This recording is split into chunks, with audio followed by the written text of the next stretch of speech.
Hi, I'm Willie Mayette from pianowithwillie.com. I want to welcome you to this lesson and article on what I call a holiday quick start guide. Now, if you haven't seen the article, just go back to pianowithwillie.com and go up to where it says articles, and then you'll see this, this holiday quick start article. These techniques that I'm going to show you can be applied really to any jazz standard. We're not talking about creating huge arrangements right now. What I'm trying to get you to do is I'm trying to get you to understand the basic building blocks of just getting into an arrangement and just getting a basic sound so that you get the song out there. And this comes in handy, especially like if you got to go to a gig and you got to play 2 hours of Christmas music. A lot of people don't practice Christmas music all year round, so you might have to just play around with stuff, or you might have to do a song out of a real book or a lead sheet or whatnot that you've never played before. These techniques will help you to get a quick sound so that at least you can get the song out there and do some playing. All right, so I'm using Baby It's Cold Outside. I've changed the melody a little bit. So let me just go through the first 4 measures here. So it's... All right, so that's what I'm going to do. I'm just going to focus on the first 4 measures so that we can put this up on YouTube for you. The first step, I should say, is to start with the roots of the chords. Now, this is a very basic sound. It's just...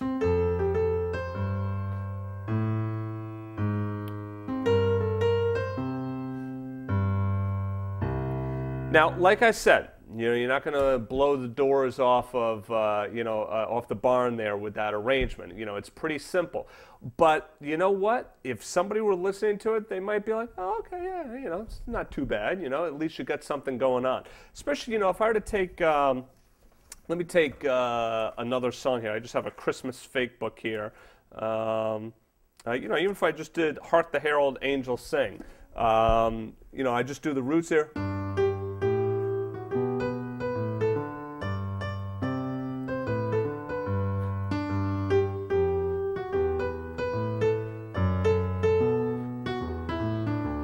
So I mean, like, I'm just reading the root of the chord and the melody. It's, again, like I said, it's a simple arrangement, but if you just have to play something quick, it's better than going through something like that. All right, now the second step is to add the root and the 7th to the chord. So here we go, back to the Baby It's Cold Outside example.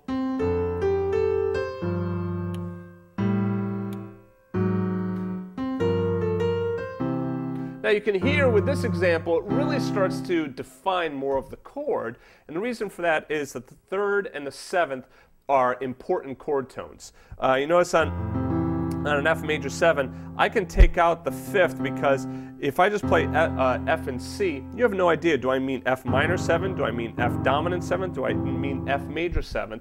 You don't know, because guess what? That C is the same in all 3 of those chords. It's not until I get into diminished chords and chords in which I actually change the 5th by flatting or sharping it that the 5th actually becomes more of an important chord tone. So really all I need is that root 3rd and 7th. Now, on this chord, on the F major 7, I'm playing it as a F6. Reason for that is in the original melody we play an F natural. See how the major 7th rubs with that F natural? So instead of playing the major 7th, I change it to a major 6th. You can change your major chords into major 6th or a major 6th into a major 7th as well. So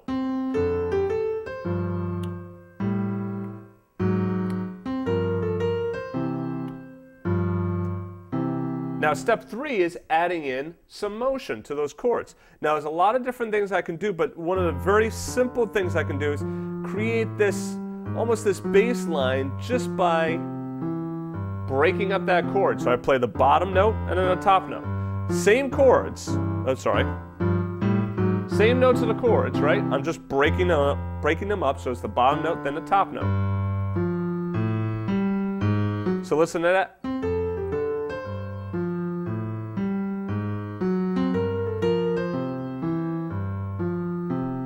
You can hear that's a pretty nice sound right there. I'm just trying to find another good song here. Okay, actually no. Let's do this. There's my baby. It's cold outside. Just trying to find one that's more public domain here.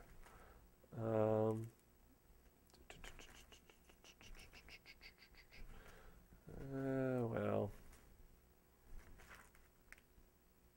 Well, here, if I just take, you know, this one's not public domain, but I'll just take the first part of this. I'll be home for Christmas.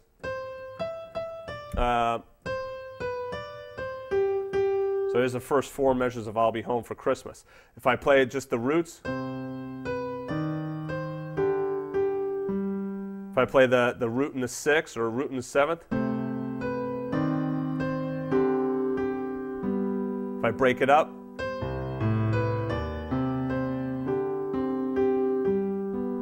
you can hear that I start to create an arrangement. Again, it's a simple arrangement, I know. But the point is that with these techniques, you really start to know what your root motion is. Okay, it's amazing how many times, you know, we get into a song, we don't really know what the root motion is. All right, so that's important. That's number 1. Number 2, it's important that you know, boom, I can get to my root 7, boom, I can get to my root in 3rd. All right, so play the root 7 or the root in the 3, okay, or break them up. I can also do things like, I talk about this in the full lesson as well, your 4 to the floor sound. I mean, right there, again, that's a pretty good sound right there. It's not too bad. All right, now the last step, 4th step that we talk about is improvisation. Let me just play a little bit about this improvisation here that I did. Oh, actually, I started on at C. The sheet music says C. It should actually be this C up here. All right, so anyway.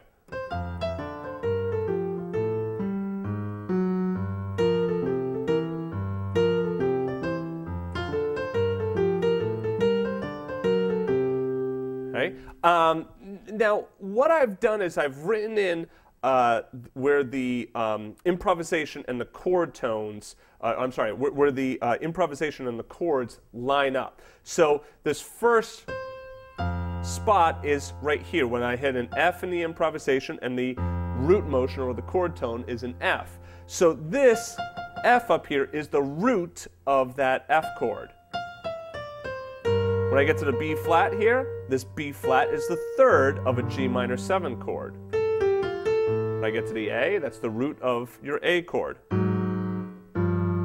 3rd, 5th of the C, 3rd of the G minor, 5th of the C again. And then here we have the root of F, 3rd of G, root of A, root of the D minor, and then the 5th of C minor.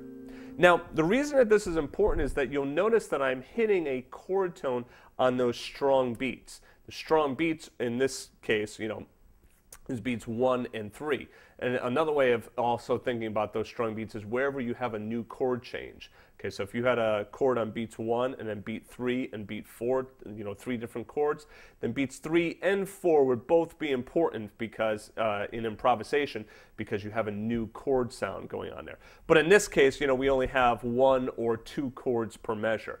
So whenever you have a new chord, that is going to be a very important harmony going on with your improvisation.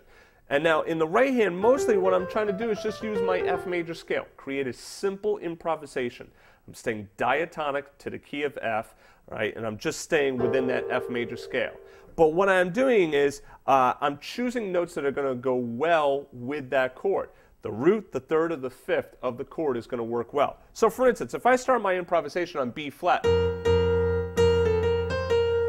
you know, I mean, yes, B flat is part of my F major scale. However, it is not a chord tone, so it sounds a little bit, you know, sounds a little rough. Whereas if I go, that's okay. There's my 5th, my 11th, down to the 3rd. Now if I go to the C on the G minor, that's okay, because that's my 11th, right, on a G minor. It would work on a G minor, but if I hit one of these chord tones, the D, the B flat, or the G, right, the root, the 3rd, or the 5th, it's going to, well, 5th, 3rd, and root, it's going to be a lot stronger. So if I go,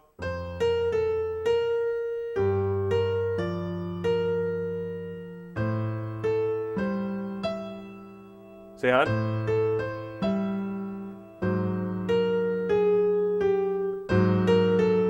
even if I do this, I know that these notes are not the best to choose on an A-flat dominant 7th chord, but it's still not too bad because the first note that I'm hitting is that chord tone, and it's the 3rd. So the rest of these notes are tense.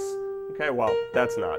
These two are a little bit more tense, and this would be an avoid note on a dominant 7th chord. But the thing is, it's my last note before I move on to my next chord, so I can kind of get away with it. You'll notice, though, in the example here, I didn't even play anything on the A-flat 7 for my improvisation. So you can do that as well. You can just decide to just leave stuff out there. So I just left space there.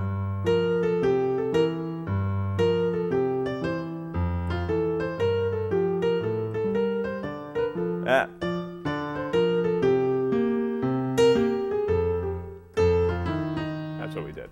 Okay. So anyway, the improvisation, what we go through in the full lesson, I think that you'll find it to be quite helpful. All right, but to get started here, if you just want to, go through the article, and by the way, if you're looking at this on YouTube, don't forget there is sheet music back at the site, pianowithwillie.com. So definitely go and get the sheet music. The main thing that you should focus on is when you're improvising, and I'm speaking mostly to a beginning improviser, maybe an intermediate level, not really an advanced level player. You probably already know this. But if you're working on your improvisation, what I'd like to see you do is I'd like to see you really know what note you're hitting on that new chord tone, okay, on that new chord change, I should say. So when you get to that F major 7, do you know what note you're hitting in your improvisation? Do you know what note you're hitting in the right hand? And it's mostly underline, bold, mostly that first note that you have to worry about. So if the F chord comes in on beat 1, then it's that beat 1 note that you really have to worry about. If you do the and of 1, okay, that's more like a passing tone, so it's okay if it's not part of the chord. But it's that strong beat. It's right on that beat 1. It's right on beat 3. Those notes should be part of your chord. Right? This is really important, and it's really going to help your improvisation, sound a lot better. So one way you can always do this is, just using chord tones.